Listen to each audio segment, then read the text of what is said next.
समय पहले जालंधर नाम का एक असुर था। उसकी पत्नी वृंदा तुलसी बहुत ही पतिव्रता स्त्री थी। वृंदा भगवान विष्णु की परम भक्त थी और अपने पति के प्रति पूरी निष्ठा रखती थी। उनकी पतिव्रता शक्ति के कारण ही जालंधर को कोई देवता हरा नहीं पा रहा था। देवताओं की विनती। जब जालंधर के अत्याचार बहुत बढ़ गए, तब सभी देवता भगवान विष्णु के पास गए और उनसे सहायता मांगी। भगवान विष्णु ने कहा, जालंधर की मृत्यु तभी संभव है जब उसकी पत्नी की पतिव्रता शक्ति भंग हो।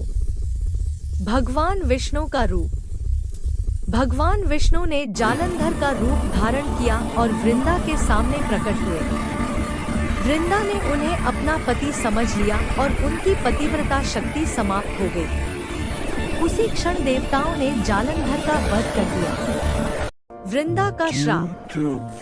जब वृंदा को सच्चाई का पता चला तो वह अत्यंत दुखी हुई और बोली, हे विष्णु, आपने मेरे पति के रूप में आकर छल किया है, इसीलिए आप पत्थर बन जाएंगे। यह कहकर वृंदा ने अपना शरीर त्याग दिया। वृंदा के श्राप से भगवान विष्णु शालिग्राम शिला बन गए। तुलसी का रूप। भगवान विष्णु ने वृंदा को आशीर्वाद दिया, हे वृंदा, तुम्हारा यह शरीर पवित्र तुलसी के रूप में धरती पर स्थापित होगा। तुम्हारी पूजा बिना मेरी पूजा अधूरी मानी जाएगी।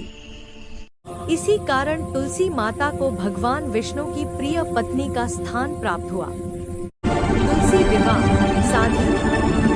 हर साल कार्तिक महीने की शुक्ल एकादशी, देवउठनी एकादशी के बाद द्वादशी तिथि को तुलसी विवाह किया जाता है। इस दिन तुलसी माता का विवाह शालिग्राम भगवान विष्णु के प्रतीक से किया जाता है। तुलसी विवाह। साधी। हर साल कार्तिक महीने की शुक्ल एकादशी, देवउठनी एकादशी के बाद द्वादशी तिथि को तुलसी विवाह किया जाता है। इस दिन तुलसी माता का विवाह शालिग्राम भगवान विष्णु के प्रतीक से किया जाता है।